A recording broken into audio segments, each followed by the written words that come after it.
Стружанката Каја Мор е трансродово лице кое долги години живее во Чикаго. Таа денеска беше дел од парадата на гордоста која за прв пат се одржа во Скопје. Облечена во традиционална струшка носија, Мор вели, предрасуди се уште има, но задоволна била како живеат квирлицата во земјава.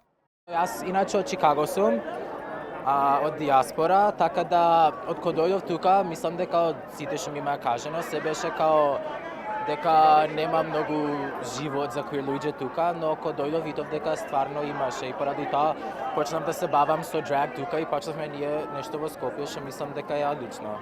На збирното место во паркот Жена Борец се собраа неколку стотини поддржувачи. Меѓу нив и гости од регионот, кои порачаа дека на Балканот му треба љубов, а не хомофобија. Na Balkanu, koliko god da ima problema, mržnje i diskriminacije, postoji velika strast i velika ljubav. Poboljšanje ljudskih prava LGBT plus zajednice je poboljšanje ljudskih prava za sve. Samim tim se i demokratski principi jačaju i društvo ide na bolje. It's education, not only for the children, but for the doctors, for the policemen, for the army, and we need the NGOs for that.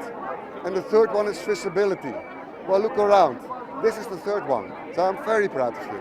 Никој не е слободен додека сите не се ослободиме, порачаа организаторите. Алармираа за нееднаквоста во која живеат ЛГБТ луѓето во земјава поради стигмата, неприфаќањето и насилството со кое секојдневно се соочуваат.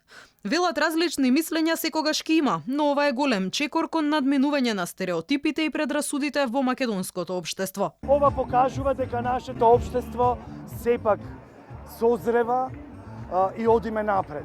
Немаш инциденти, а сега секој може да реагира, така да не мислам дека имаш инциденти и не беше тоа ништо, секако дека секојаш ќе има некој кој нешто не му чини. Ке се бориме се до моментот додека секој од нас ќе може слободно да љуби и тоа јавно да го покаже, порача министерката за труд Мила Царовска. Законите што ги засегаат ЛГБТ лицата вели ќе бидат донесени и ќе се имплементираат. LGBTI заедницата во нашата држава постои и таа е тука помеѓу нас. И сите ние заедно, ако не си го признаеме тоа и не се покажеме вака видливо, губиме голем потенцијал во државата. И е потребно сите заедно да дадеме поддршка и солидарност во борбата против нивна дискриминација, против говорот на омраза, насилството и стигматизација. Парадата на гордоста се одржа под силно полициско обезбедување и мина мирно и без инциденти. Шареноликоста низ скопските улици го привлече вниманието и на случајните минувачи. Некои ракоплескаа, други негодуваа, но имаше и такви кои им дофрлуваа на учесниците на маршот.